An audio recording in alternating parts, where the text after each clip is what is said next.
This meeting is being recorded. Welcome to Behind the Muscle podcast. Today's guest is an NPC bodybuilder.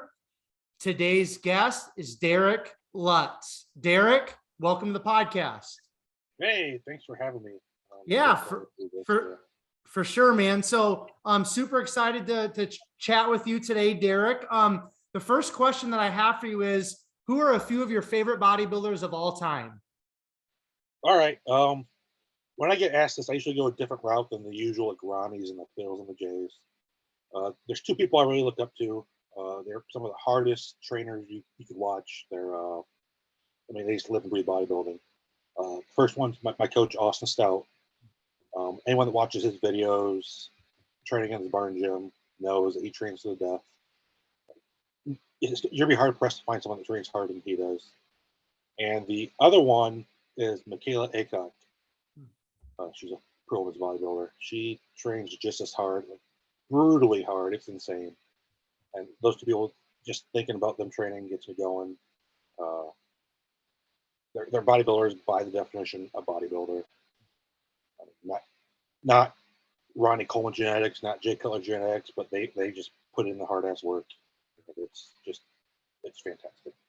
Cool. No, I love that, man. You're the first person that has kind of taken that route, and I really appreciate that.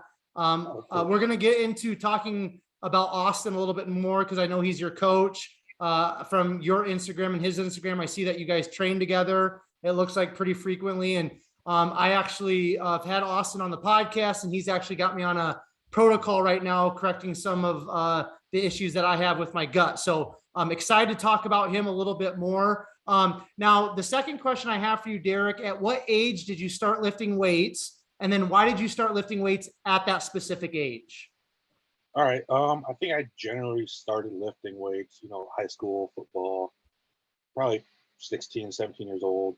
But it was the usual: go in, max out your bench, do a few curls, maybe do a few press downs, just because you have to be in there because the coach says so. And then I really got serious about it when I was 18. Football was over. I was a fat kid. So kind of fell in love with the whole building your body thing. And that's when it really started to click. I started doing more than just your usual bench workout. Cool.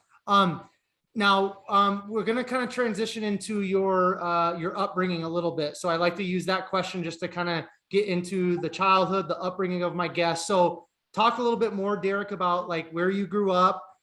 Paint that picture for us for your childhood. You mentioned football. What other sports did you play? What were you like as a kid? And then lead us kind of up to high school. And then I've got some questions to kind of transition us out of high school. Okay. Yes, sir. From a smaller town in Ohio called Pippin. I don't think it's considered a city, but it's more of a town. I think it's 17, 18, 19,000 people. My grandfather's a farmer, uncle's farm now. So my family's kind of raised on a farm. Myself, I didn't do much farm work. My part of the family kind of stayed away from that. But I grew up usual kid upbringing. Play sports, 2 working parents, private school all the way through school. Sports included from t-ball, baseball, a couple years of soccer, flag football, little league basketball. Just did all the usual kid stuff. Went to the zoo, went to SeaWorld, Cedar Point.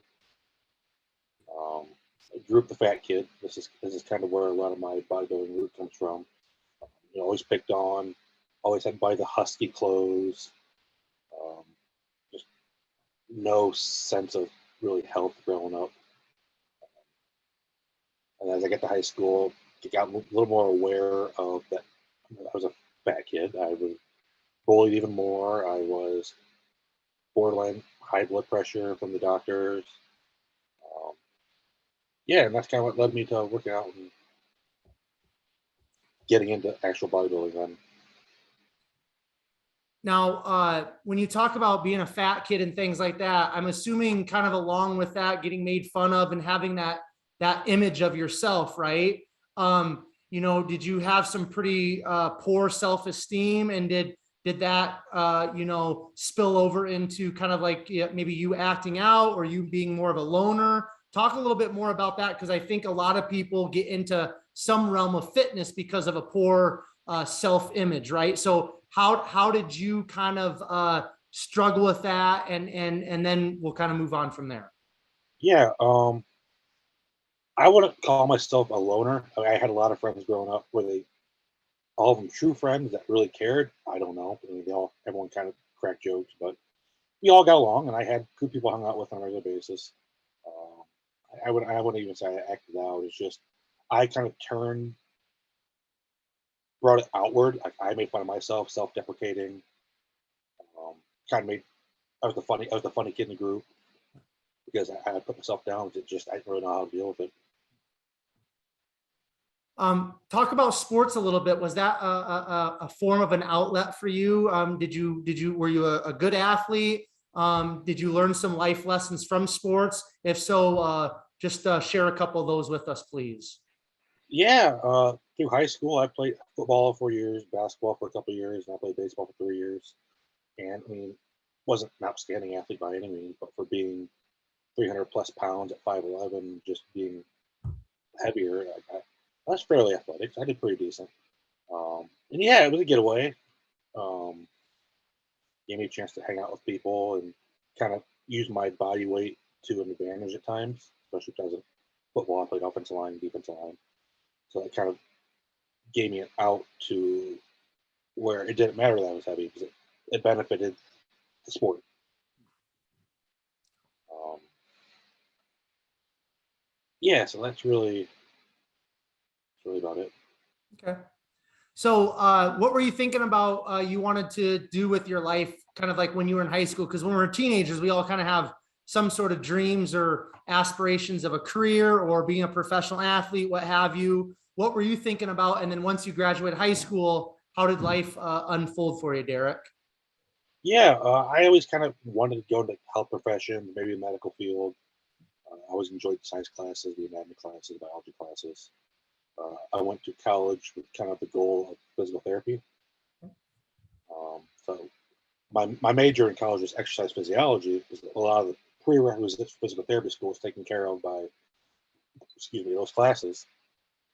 So I knew I just wanted to help people in some form. And then as I got further along in like fitness and bodybuilding and reaching my goals and knowing how good I felt to reach my own personal goals, like I wanted to help other people kind of reach theirs as well. So I kind of transitioned more into personal training, coaching.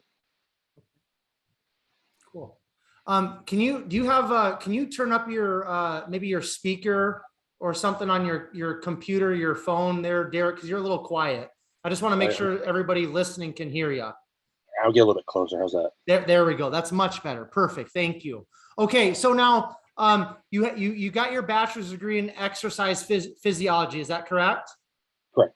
Okay, so now why don't you start unfolding or unpacking when you kind of really transition into lifting weights and kind of like more of the bodybuilding stuff? Was that college? Why don't you start talking about that? And then what I really want you to expound on, Derek, or really pull out for us is how did fitness really begin to change your mind, change your body, change your life, and kind of get you to that point where you're like, I want to be able to help other people, like you just said, with their fitness or with their struggles in terms of health. So start unpacking that story a little bit, please.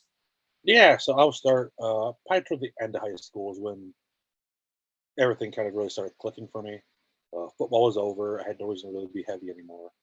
I was using excuse like I have to be heavy because I'm a offensive lineman. You can't be a skinny offensive lineman. So I just kind of waited till football was over and then decided, hey, let's lose some weight. And trainer at the gym got me on a just basic diet plan, and pretty general cookie cutter. I started doing cardio every day. I had already been lifting weights. I took my weightlifting from more like an unknown to more of has more of a purpose. So over the course of say December to August, I lost over 100 pounds. It's pretty drastic. Um, Lots of up and downs in between there. And then like I started getting about halfway through, I started getting a lot of like comments and compliments about leaning out and getting smaller and getting skinnier. Yeah, of course, as a fat kid who never really got complimented, that kind of strokes your ego a little bit. You get more into it. And then I discovered bodybuilding probably a year or two prior, but I personally just didn't do it. And then following this diet plan, following this training, it kind of, quote unquote, made me a bodybuilder. So I just continued to do that. Went off to college, kind of struggled right away with balance. It was either I was kind of an all or nothing kid, so I wasn't doing anything with friends. I wasn't making friends. I was more worried about getting my food, my water in for the day than I was trying to make friends around me. And I wasn't enjoying it. It was just something just wasn't right. Like everyone says, college is a blast. I'd go to class, go to the gym, and sit in my room and study and eat. It wasn't having it. So I started to become a little more balanced. And as I became more balanced, my progress kind of took off exponentially. It was just relaxation, lack of stress, whatever. But I started making more friends, getting along with a lot more people, and I continued to build some muscle after losing all that fat, and then a little more compliments, more people started calling me a bodybuilder or asked if I was in bodybuilding. I started kind of getting that look to me. And then probably halfway through college, when I was about 19, 20 years old, you start getting people that knew you as a kid, knew you as a teenager, like message you on Facebook or run into you at the store when you come home from college and saying like, "Oh, hey, like your weight loss really motivated me to do this, really motivated me to do that." And that's kind of when it clicked. That's kind of when it was like, I like the way that person, like the smile they had, the look in their eye when they said like what I did helped motivate them to do something for themselves. So that's kind of what made me change. Like, I want to get more into helping people versus just getting a general medical field of study. I wanted to help people weight loss goals, fitness goals, athletic goals, um, and that is when kind of I started to really get into bodybuilding. Awesome. Okay. Now, once you, I want to just, touch on a little bit in terms of like career, and then we're going to kind of fully focus on bodybuilding and coaching from that point forward. But so once you graduate, you got your BS in exercise physiology. Career wise, like what did you do after college? Is that still what you're doing? Talk to us a little bit about how you've been able to pay the bills over the years since college. Yeah, so yeah, it's kind of a roller coaster. Um, Even though I wanted to like, get into coaching, get into personal training, where I'm from, it's not a big enough market for in-person personal training, that kind of stuff. So I knew I had to do something else with my life to help support myself. So I got into a doctor of physical therapy program immediately out of college, and it was a pretty rough patch of my life too. So I wasn't 100% focused on it. Things didn't work out. I had to drop out. Um, and in the meantime, I worked local YMCA, personal training, youth mentoring, building supervising, just a little bit of everything there. And I worked there for 3 or 4 years out of college. And then again, that just wasn't really paying the bills. I needed something a little more full time with better pay. So I got into corrections shortly after that. Worked a little bit in corrections, and then that was the complete opposite. That was completely overwhelming as far as hours and just general workload. So I had a couple odd jobs here and there while I built up some coaching, built some personal training, and then I ended up where I'm currently at now, full time, is a local furniture shop, Ewald's Furniture Shop, and it's a local family-owned furniture store. And they've been open for 120 years. Just kind of do whatever they need me to do there as far as maybe warehouse duties, deliveries, repairs. So that's kind of what I do. 9 to 5, 5 days a week, and then I do my coaching business on the side as well. That helps just tie everything together. And eventually, I'd like to get more into that full time. But you always have a certain number that you want to be making coaching wise before you kind of quit your actual full time day job. So it's just kind of a constant challenge. Just enough time for both places, build things up. But I do enjoy what I do at the furniture shop. They're good people. I've known them my entire life, so it's I can't Yeah, complain.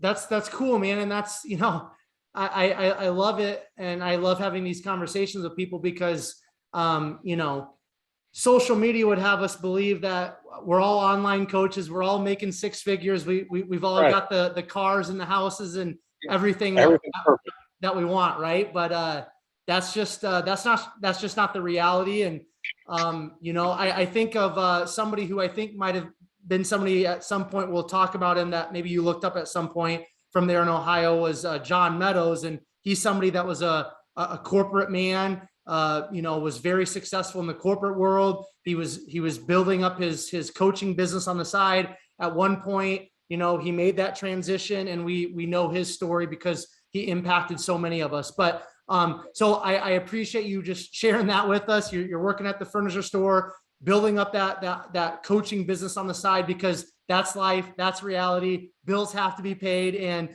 social media is not necessary reality for most people. So now let's take a step back then, and let's really get into bodybuilding. So you kind of left us off where you really you lost all this weight.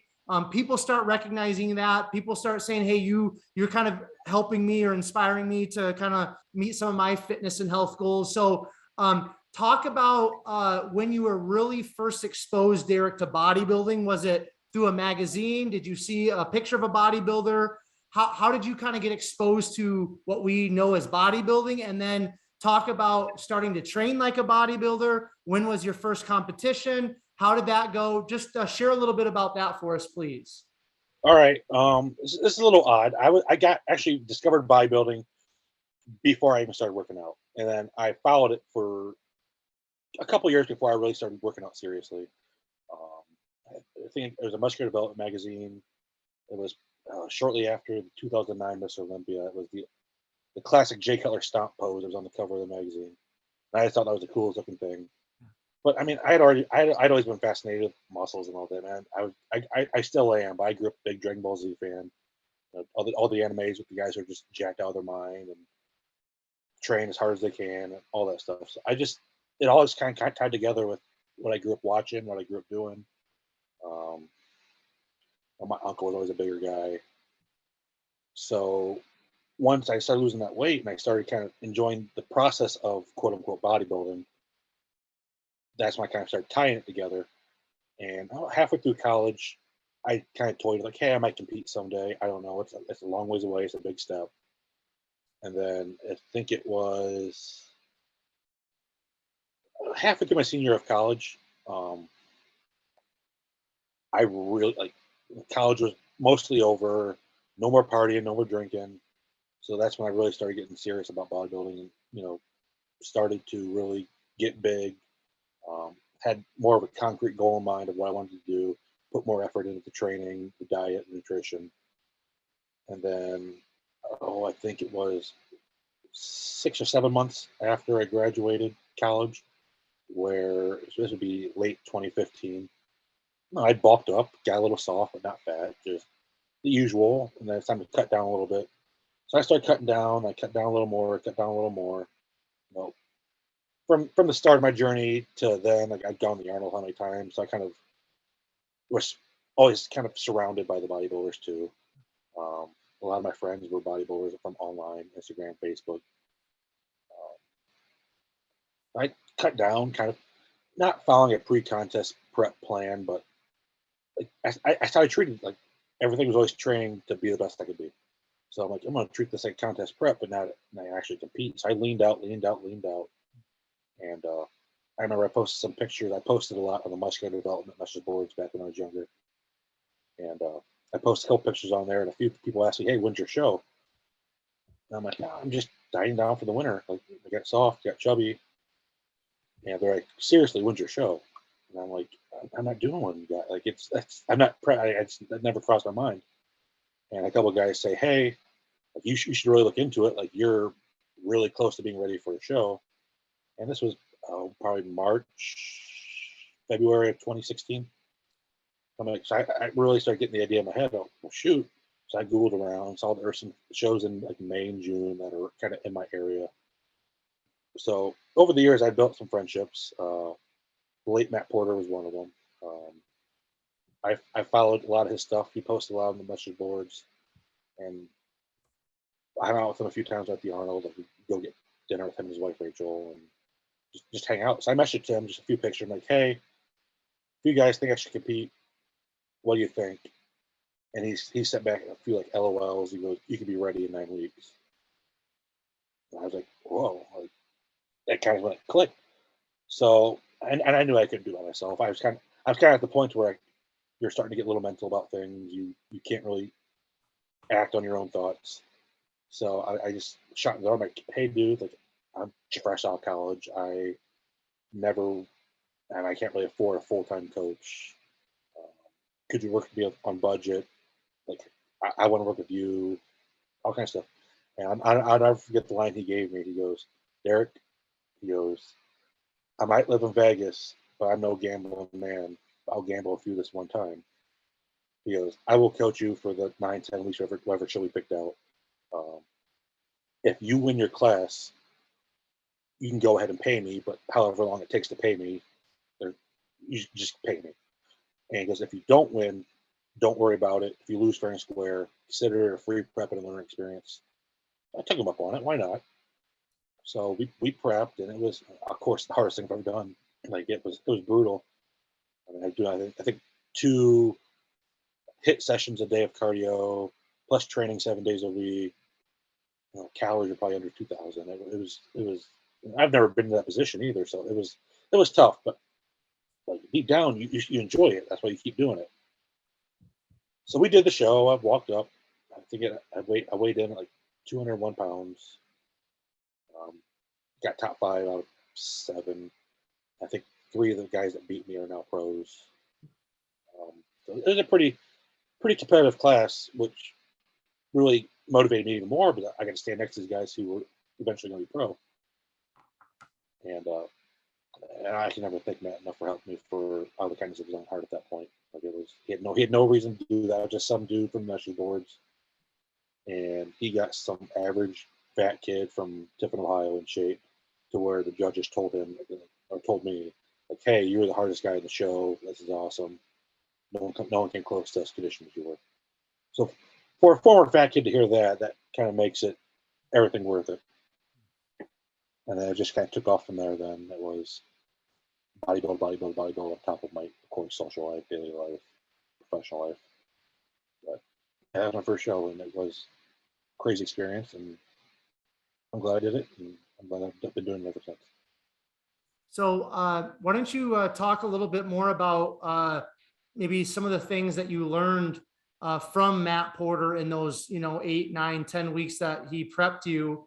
Obviously he's since passed, but I've had quite a few guys on the podcast that were coached by Matt and looked up to him and looked at him as, like a mentor, and they learned a lot from him. So what were some things that you kind of learned? Because you were really, really green, right? Like you were reading magazines, checking things out on message boards, but until you actually go through your first prep and you have your first coach, like, there's a lot to learn, right? There's always a lot to learn in life. So what did Matt teach you from that prep? What were some of your takeaways? And then we'll transition from there. Yeah. He, what was the way to put it? He really refined my knowledge as far as diet and training aspect of things.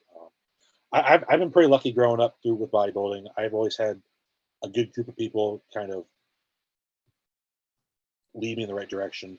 I said I posted a lot on different message boards growing up with RX Muscle, muscular development. I remember RX Muscle specifically had a group of guys that, I mean, they're all pretty, like Austin Stout, Jason Theobald, like those guys posted pretty regularly over there, and they really helped get me started as far as the base of knowledge. And that, we'll get into that later, I'm sure. But that's where I met Austin, was through the message boards. But so I always had kind of a base knowledge, but I didn't have enough to put everything together for a bodybuilding prep. So he really taught me how simple it really can be. It's simple, but it's not simple. But really, it just comes down to how much are you willing to suffer. And go through the period of time to where you're going to be hungry, you're going to be tired, you're not going to want to do it. The diet itself, it was simple. It's just basic carb cycling. The training, just 7 days a week, a few heavy days a week, a few light days a week. Very, kind of similar to like a mountain dog, John Meadows. Some of his older programs where he would train 5, 6, 7 days a week. You have your 4 or 5 heavy base days and then 2 or 3 lighter pump days. And just brutal cardio, putting in the effort. As simple as that, as crazy as that sounds. But he just really, luckily for my first, like I had that first show experience where you show up and you're out of shape and don't really belong there. I showed up to my first show ready to go, and I learned from that first prep with him that this is what it takes to be competitive at every show you're going to be. You have to go through that every single time, or you're not going to do what you want to do. Excellent. Okay, so from there, what other shows have you done? What's your competition history look like from that point, Derek? All right. Since then, I only have done one other show, and that was last year. I had planned to do one before that, but COVID kind of wiped that out. So I just did a photo shoot instead. So I've prepped twice since that first show.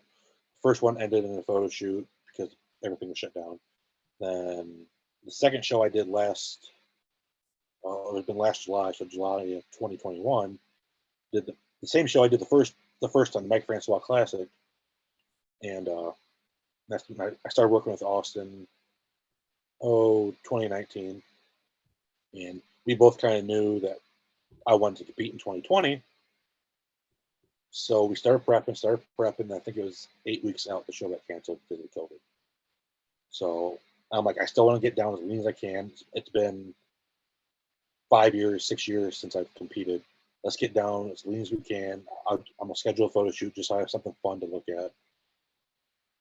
So we got down probably to 2 or 3 weeks out conditioning, like what we saw, did the photo shoot, and then the original plan for that was probably take another full year off, rest up a little bit, and then because the Francois show is usually held in May, so prepping or turning around prepping again right after that photo shoot prep kind of would be a short turnaround. You have a few months recovery time. You probably get 3 or 4 months of growth in, and then you have to start prepping all over again. So probably around late fall of 2020, they said the Francois show is getting moved to July, middle of July. So I kind of toyed with the idea. I'm like, hey, that gives us an extra 2.5 months. So I talked to Austin. Austin like, yeah, why not? Let's do it. I'm like, you think? He goes, yeah, why not? Because you'll do fine. So we started prepping that winter. Again, absolutely just brutal prep. I ended up being pretty behind at like 8 weeks out, 9 weeks out, to where we weren't sure if the show was going to happen just because we're not going to put a poor product on stage just for the sake of competing. So I remember I was at his house and we got done working out, and I was like, just drop the hammer, just take away everything, just starve me.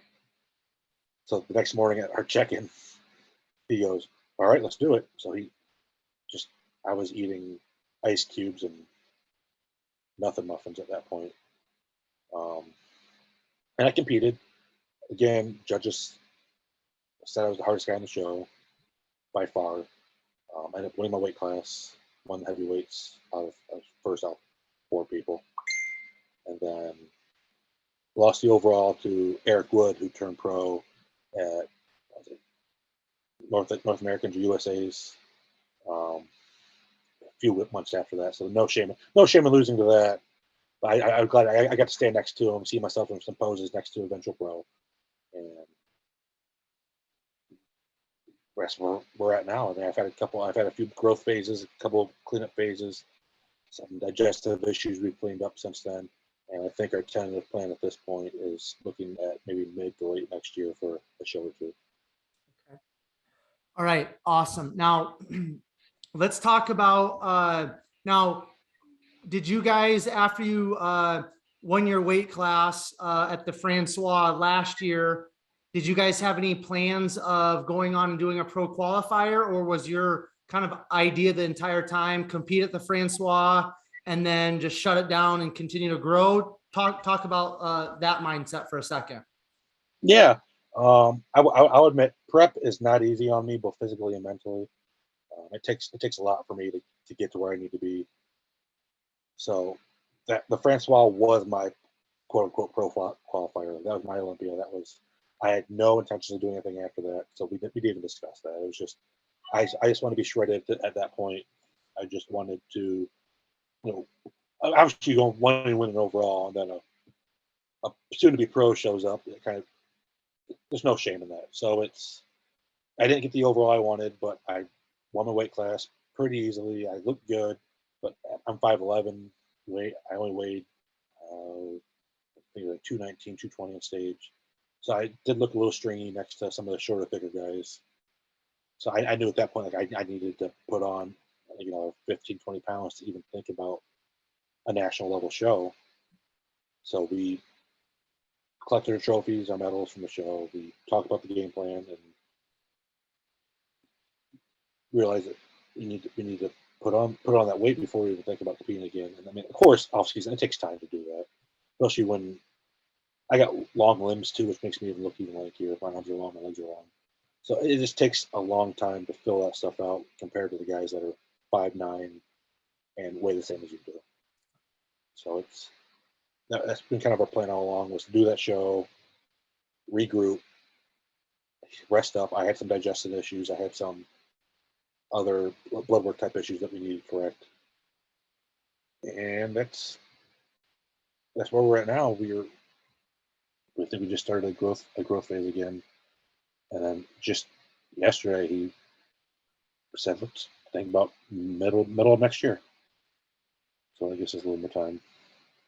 So that would, now, are you going to have to requalify, or did that Francois victory qualify you for a pro qualifier for a couple of years?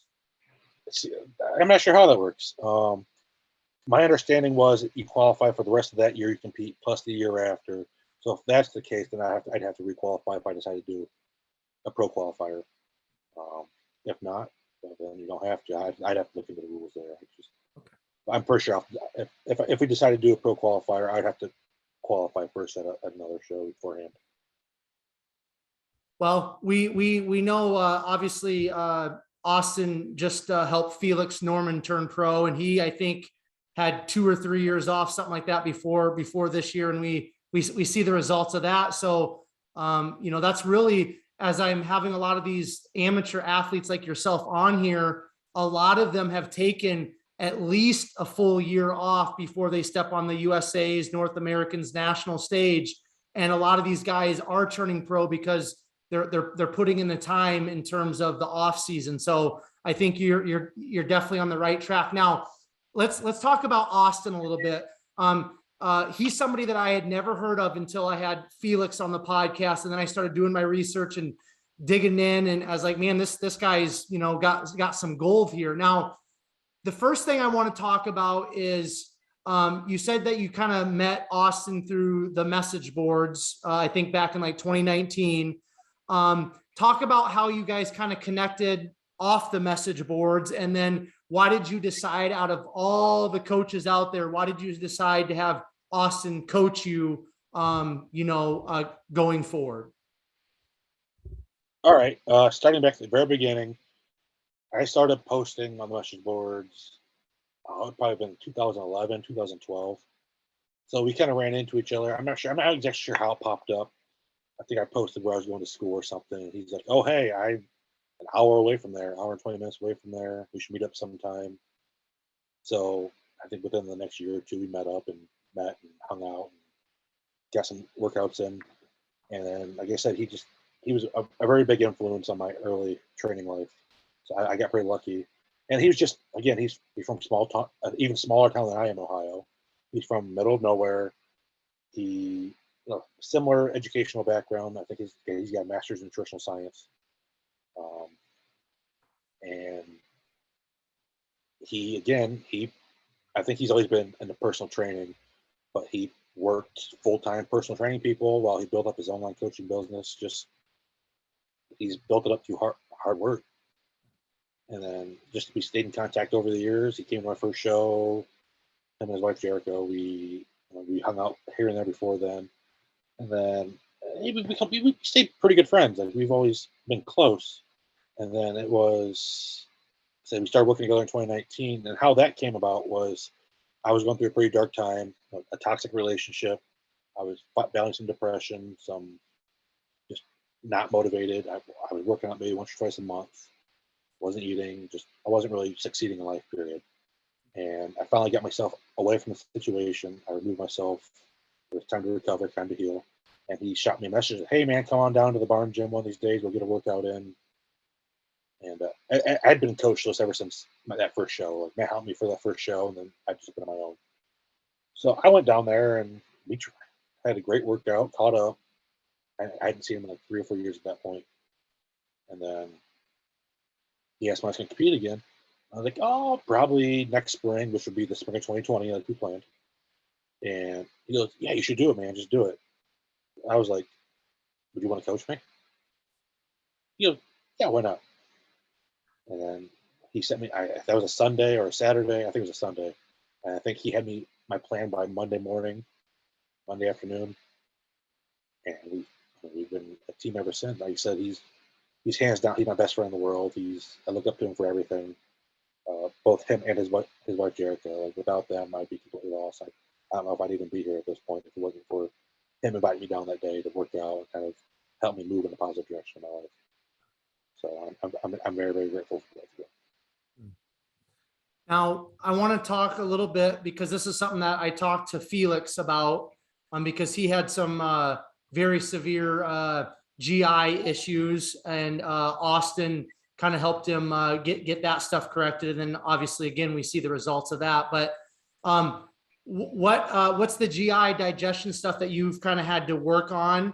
And I like to get into this talk if it comes up, Derek, because, and I saw you posted on your Instagram, so I'm sure you're more than fine talking about on the podcast, but I like to talk about this stuff, first of all, because I've struggled with that stuff myself.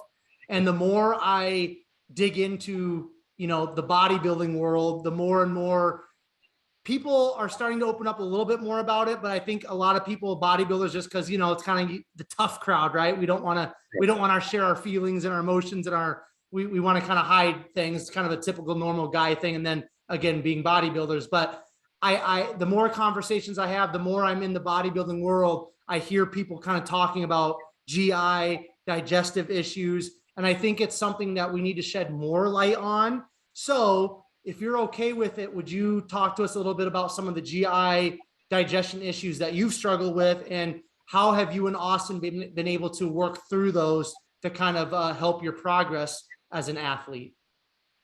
Yeah. So I'll preface this with saying I almost have never had digestive issues my entire life. I had iron stomach, fat kid stomach. I could eat anything and feel great. I mean, I could pound down McDonald's 5 days a week, feel great in the gym, make progress, feel great. And then it would have been last October, I caught COVID, and that just messes everything up at that point. You run down, you're tired, you fever, cough, lost my taste, lost my smell, lost my appetite. Well, the appetite never really came back. And then I would eat a meal, first meal of the day, and just be completely bloated and stuffed for the entire day. And that's not like me. We've gotten up to like 7,000 plus calories in an off season, to where it's not fun eating that much, but I was hungry enough to do it. It wasn't an issue as far as actually getting the food in. So the fact that I could only eat one meal and just be done for the day and feel miserable, something wasn't right. So I started getting really bad heartburn, really bad acid reflux. This is over the course of a few months. And we were kind of tail end of a growth phase, a bulk phase going on. So I telling Austin about it, and he goes, "We can get a GI mapping done that costs $400 or $500." He goes, "But based on my experience and how many cases I've seen, he goes, I can almost guarantee that you have some SIBO going on, maybe some H. pylori going on." So he goes, "We can just kind of tackle that and see if it fixes it before we worry about getting a GI map done." I was like, "Let's go for it, man. I trust you. Like you do this in your sleep." So we started a little kind of a gut kill phase, killed off all the bad bacteria, switched to more of a low FODMAP diet. So I basically changed a lot of my carb sources. I was always broccoli, cauliflower, wheat, Ezekiel bread, all that kind of stuff, and a lot of stuff's high FODMAP. I like garlic. That's another very bad high FODMAP food. So basically, my diet came down to doing chicken, ground beef, healthy fats, oils, cheeses, and then green beans and rice cakes. Just made it as easy as possible and everything. And I think within 3 weeks of the program, 4 weeks of the program, my hunger just came back full force. It was that quick. And then you have to finish the protocol, or things are just going to keep growing back. So we finished the protocol, repopulated. I started introducing some more of my favorite foods that may not be low FODMAP to see if they really cause any issues. They didn't. And I told Austin, like, basically up until like 3 weeks ago. So from probably mid-March to 3 weeks ago, like, it's the hungriest I've ever been in my life. And that's saying something, considering how much I could eat as a kid. And nothing satisfied it. It was like I've never eaten before. So who knows how long I've actually had these internal gut issues. They weren't bad enough to where I was really feeling any symptoms, but there may have been something going on.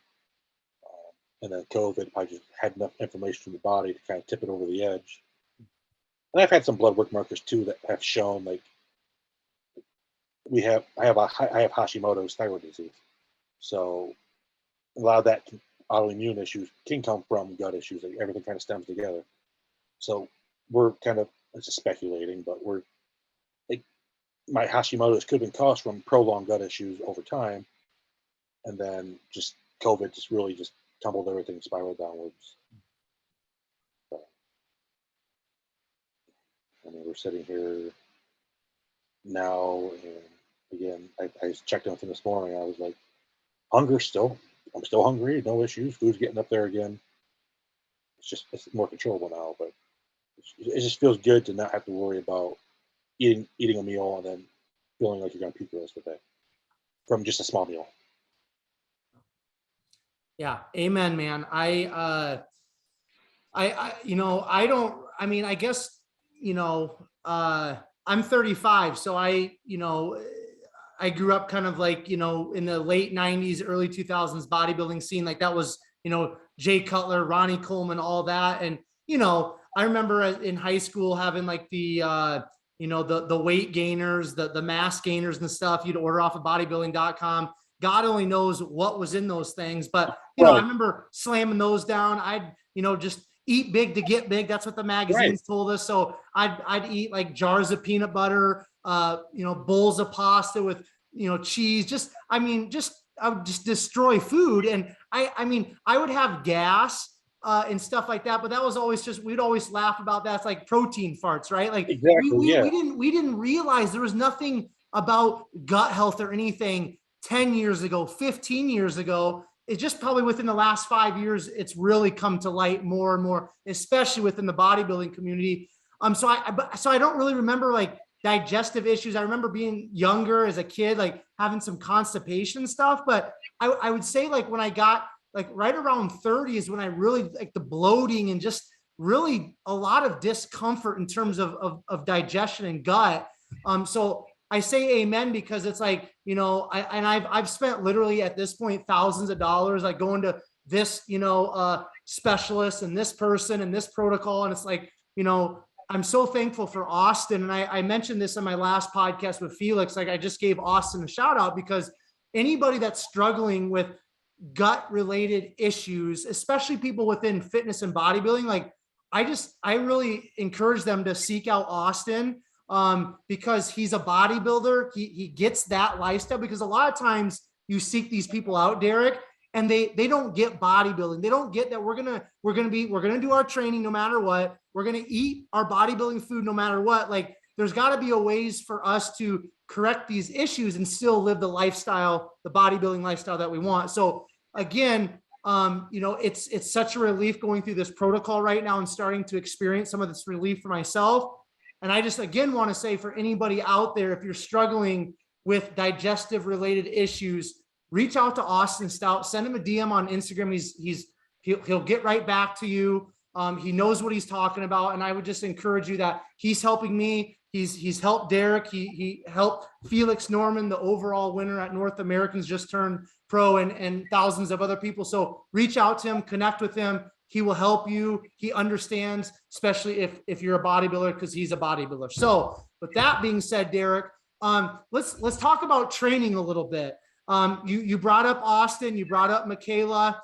I see you train at the barn gym. I brought that up with Austin. I'm like, okay, dude, like, is the place like, where are you training at? So he explained it. And why don't you talk about the training there? What type of training do you kind of adhere to? And in terms of going into this extended off season before you step on stage again, what is your focus? I know it's overall size, but what specific areas of your body are you trying to really bring up? All right. Like I've stated several times, I've been lucky, been kind of guided in the right direction from the very start for the most part.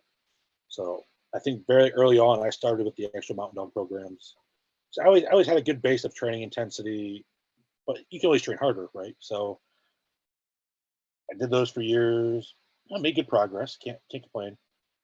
And then that first workout with Austin at the barn gym, I never really trained with anyone. Like, bodybuilding and fitness in general isn't big from where I'm at. Like, you go to the gym and you might see maybe 3 people over the course of a month who train hard, or quote unquote hard. So I thought I was training hard, and then I went down with Austin that day and realized, oh, I'm training hard, but I'm not training hard. So when he gave me my plan, everything was, we're both big believers in being as efficient as possible in the gym. No wasted volume, no fancy fluff bullshit sets. It's everything has a purpose. You do those things, and you get out. And it's also like higher frequency too. So it's, instead you're doing 12 sets of back over the course of a week, instead of doing all 12 sets on one day, you might be doing 6 sets one day, 6 sets another day, or 4-4-4, depending on just kind of how you feel and what your split layout is. So it's really just train to the death on the sets you need to train for the death on. You have a few more weak point target work that's more pump style, which is still brutal because you're doing sets of like 30 with like 15, 20-second rest. So it's brutal in its own way. And it's just, I believe everything works to a point as long as you stick with it. I think there are better ways to do things than other ways. I know a big craze going around social media these days is volume is the main driver of muscle growth. So you don't have to train to failure, but if you just do enough work, you're going to grow. And sure, maybe, but you want to spend 3 hours in the gym doing 15 sets for a body part per workout, or get the same amount of work done in an hour and a half doing less sets, just harder. No one wants to train hard. They're always looking for, I always say that they're working harder trying to figure out a way to not work hard than they would be just actually work hard in the first place. So I just don't get a lot of that mindset. But to answer your question in conclusion, it's just get in, do what you need to do as hard as you can. Don't leave anything in the gym. And then you get out, recover, and do it all again in the next workout.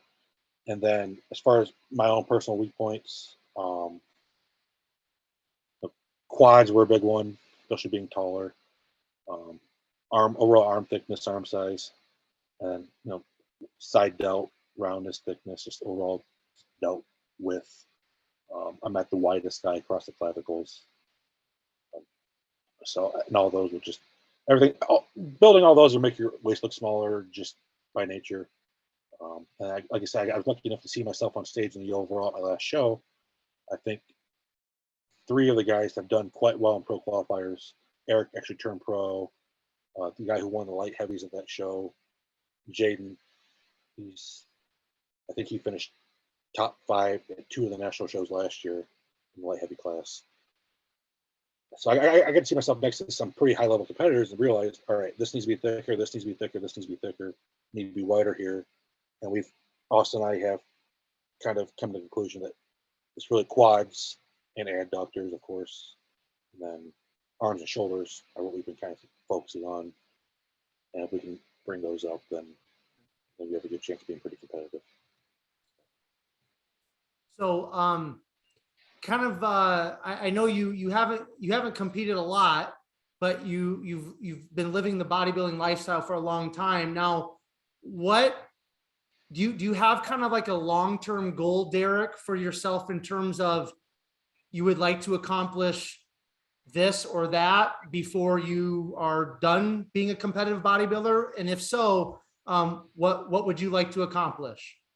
Yeah, so I've always said I would consider my bodybuilding quote unquote life successful if I could win the Ohio State show. So Mr. Ohio, I always thought that sounded pretty cool. Derek plus Mr. Ohio. So that's always been kind of like my number one goal. Like if I could do that, I'd be the happiest bodybuilder in the world. That's to me, that is my Mr. Olympia, is if I can win Mr. Ohio someday.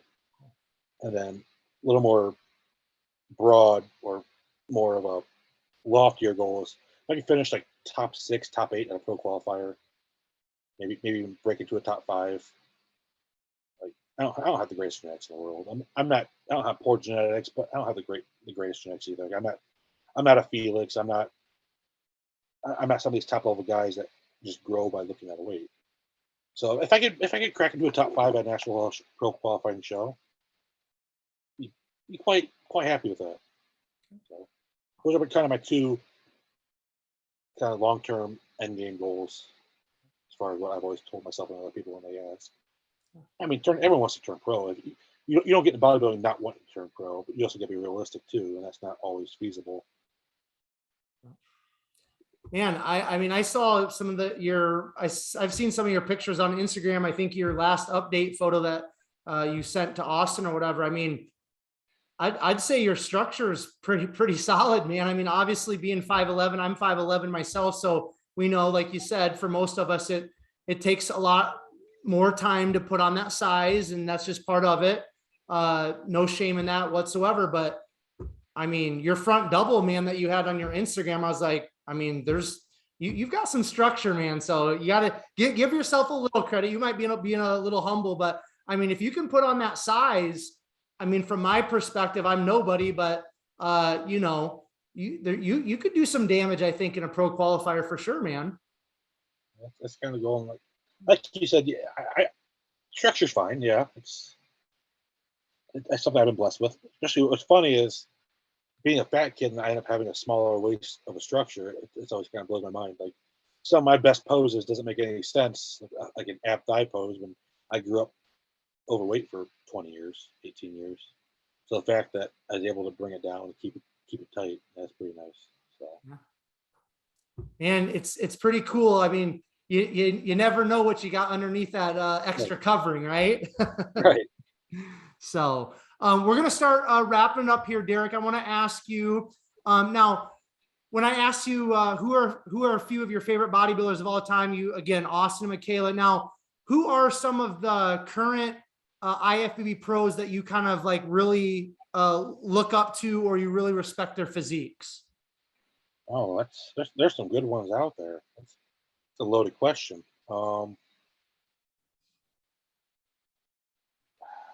I've always been a big Rami fan. Ever since he showed up out of nowhere and just kind of blew everyone away. Like I always thought, a lot of people don't like his physique. He thinks he's unproportionate, whatever. I think it's the coolest thing in the world. Like this, it's just it's so. But you gotta respect guys like Nick Walker. Like you've seen pictures from his first show or two. You're like, oh, that kid's nothing, and then he's completely just morphed. I don't. It's weird. I don't follow a whole bunch of. I follow pro bodybuilding. I look at the shows, but like I don't. The actual people themselves outside the lineup, I just don't really. I focus more on the top level amateurs, the average people who have to. They're not just the top of the game. They're trying to work their way up there. They're hungry. They're hungrier for it. So I really enjoy like watching people like Felix get his pro card the other week, or my friend Giovanni, he with my John, he's been on your show, yeah. Yeah, he's been on. Yeah, his Discord group that I've been in, like I've met some really good people in there. It's like I like following those guys, the guys who don't do this for a living. They do it because they love it, and they just happen to compete too. It's fun to watch that kind of stuff. I agree. It's very fun for me to have people like yourself and Giovanni and some of the other guys on the podcast, because you know what, they're grinding, man, and just living life, paying the bills, and bodybuilding on the side, and it's encouraging, man. That's why I think I've gotten such positive feedback when I bring people like yourself on, because people can relate to you, people can relate to me, people can relate to whoever it is that's just, you know, hey, we're bodybuilders no matter what. It's not about social media. We've got, you know, full-time jobs, pay the bills. People got family. Like Cole Eastfold, I love him because he's a dad. He works a full-time job. He's a full-time bodybuilder. He's pushing for that pro card. Like it's that's fun stuff because we can relate. We can't really relate to Big Ramy, right? Exactly. Not all the top guys are like this, but I mean, these guys that wake up, everything's focused on getting their meals in, getting the workout in, and then recovering, resting. They don't. Their full-time job is bodybuilding, or they might have a full-time job that, you know, is it's just it's not bad. I don't want to say basic. Everyone works hard, but it's how do I word it? They're just their full-time job is what they pick in order to be able to still bodybuild at the level they want to bodybuild at. They're not trying to fit bodybuilding into their full-time job. They fit their job into bodybuilding because they have to. So seeing the people who grind just like average person at the fitness center do, but still compete at a very high level. I mean, there's not much. There's not like so people relate to that. People get behind that more. It's kind of the difference between watching the NFL and like college football. The college football kids, they're hungry. They're going to. You can argue this, but they're going to class. They're studying, and they want to make it to the NFL. Then you see them, they get to the NFL, everything just becomes complacent because they got some money now. Who cares? That's what they do for a living. And the product just isn't the same. And it's just fun to see up and comers reach their dreams and goals and fight and claw for every inch they can. For sure. Couldn't have said it better myself. What's something now, do you train at a public gym sometimes then too, outside of the barn gym, or are you at the barn gym all the time? Nope. I train here in my hometown. It's a YMCA. It's a very nice YMCA, but it's still a YMCA. Actually, I only go to Austin usually once a week, most weeks.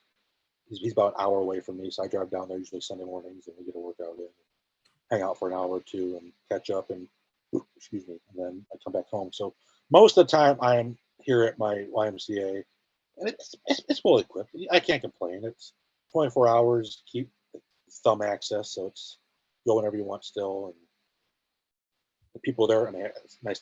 Tiff in my hometown. It's just a nice community. It's a small town. Everyone knows everybody. Everyone roots for everybody for the most part.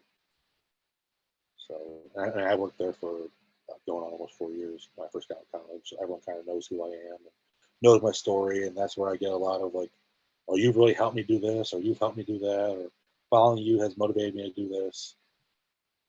I mean, it keeps you going too as a person. Like hearing that you impacted someone's life to the point where they made a change in their life, it kind of pushes you to keep. I better keep going. There are people who are watching, so it's nice. Any gym pet peeves that you have at the Y, or maybe at some other gyms that you've been at? Oh, I get frustrated real easy.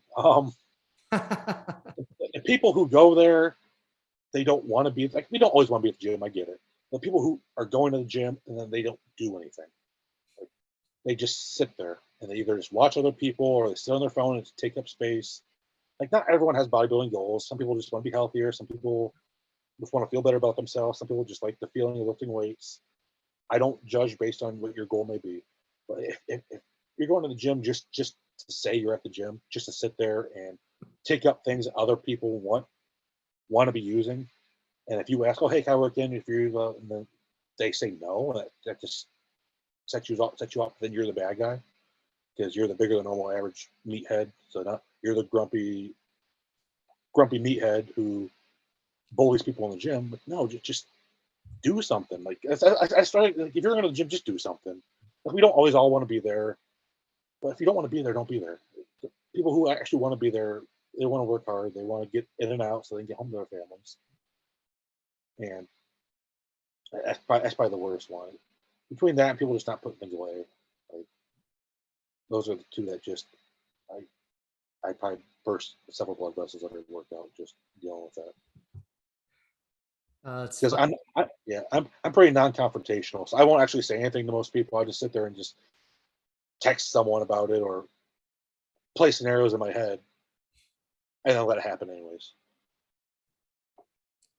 So I guess just to kind of wrap it up here, Derek, I kind of like to ask this question to most of my guests. I'm going to ask you, what do you feel like bodybuilding has taught you, or what do you feel like bodybuilding has given you? Work ethic, discipline, a sense of, like, you need to work for what you want. Like, there's a lot of things in life that kind of teach you that, but bodybuilding, if you don't put in the work, it's not going to happen. And it's a 24-hour thing. Anyone can go in the gym for 2 hours and work out, but if you're not putting in the work, recovering and eating and doing all that stuff after the fact, well, you're not going to grow. And it's really developed a sense of kind of internal intensity for me. It's kind of brought me out of my shell. I'm more outgoing. I've met a lot of really good people through bodybuilding. I've met some of my closest friends, like I said, Austin and Jericho are probably two of my best friends in the world. I've met them because of bodybuilding. I've met a bunch of really, really good human beings through fitness and bodybuilding that I never would have met otherwise. And I'm a pretty big hermit. Like, I don't leave the house often. I don't really go out and make friends. So it brings me together with like-minded people who are also maybe introverted or hermits or just don't really socialize to go out and make friends. And you guys have like hobbies, and you're immediately connected. Like, I don't think I've ever met someone in the fitness industry that I just didn't immediately connect with. I'm just like, I go to like a lot of concerts and metal shows, all kind of stuff. You go there and people who also like that kind of music, but I just don't connect with them. But I go to a gym and I meet someone who bodybuilds. You talk for 2 hours before you realize it's 2 hours. You just instantly connect. And I've been able to apply that to my daily life then, as far as, like, if I want something to happen, you need to make it happen. You can't just wait. Excellent, man. All right. So, Derek, I just want to thank you very much for coming on, man, sharing your bodybuilding story with us. Before I do a quick outro, if you have any final thoughts, any final words, please share them with us. Any shout outs, anything like that. I'm going to turn it over to you. I'll do a quick outro and that will be a wrap. So the platform is yours, Derek. Yeah, I think I've kind of, I never would expect to be on a podcast like this. Like, I appreciate you asking me to be on. It was a nice surprise. Kind of makes you, people do notice, even if you're not one of the highly talked about people on Instagram. So I do appreciate being on here. So thank you to everyone that has got me to this point. My parents, family, Austin and Jericho, the gyms I've worked out at, just all the good people in my life that continue to support me, and they allow me to pursue my dreams without holding me back as far as negativity and, that kind of stuff. So I'm a pretty lucky guy. I got some really good people in my life, and it helps make the days go by a little better. For sure. No, it's awesome, man. I you said thank you to me, so I just want to say you're very welcome, man. And that's a joy of mine in terms of the podcast. I've had Sean Clarita, Mr. 212 Olympia on here, and then I try to get people on that nobody's heard of, right, outside of maybe the local area, and that's really what is like I said, a joy for me, because bodybuilding is bodybuilding. Whether you compete in the NPC or you compete in a natural organization, like, we're all lifting weights, we're all eating the bodybuilding food, we're all living the lifestyle, we all love it. Most of us are doing it not for social media, not for likes, not for all of that. craziness. It's just something that we're passionate about and we love. So it's really a joy for me just to bring on all kinds of bodybuilders, all kinds of coaches, because it's something that we all have in common, whether you have 10 followers, no followers, or 10 million. So thank you so much, Derek. Before I close us out, what's your Instagram, please? I think it's just Derek Lutz, no space. So my name, one word. Okay. So it was Instagram.com/Derek Lutz. Perfect. And you'll see. I'm public, so you'll see me. Okay. Yeah. And I'll make sure your Instagram, like everybody else's that I have on the podcast, is in the show notes so everybody can find it down there. Okay. So Much appreciated. Thank you so much. hey, you're welcome, Derek. All of you who are tuning in to another episode of Behind the Muscle podcast, thank you so very much. If it weren't for all of you, the podcast would not exist. I greatly appreciate all of you. I value all of you. Those of you who have subscribed to the podcast already on YouTube, thank you.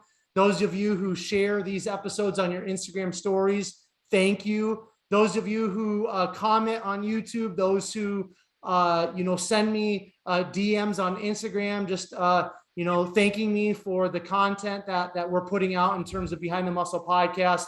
I thank you guys so very much. If you have not done so already, make sure you hit that subscribe button on YouTube. Please share this episode on your Instagram stories. Make sure you tag Derek. Make sure you tag Austin Stout and tag Behind the Muscle so that we know you listened specifically to this episode and found great value in it, in which I know you did. Also, why don't you guys go down in the show notes, find Derek's Instagram, give him a follow. I believe that in the next couple of years, we're going to see him do some great things on the competitive bodybuilding stage. So make sure you guys are following him on Instagram and supporting him in his bodybuilding pursuits. And then finally, I will leave you all with this. Remember, behind the muscle, there's always a story. We'll catch you guys later.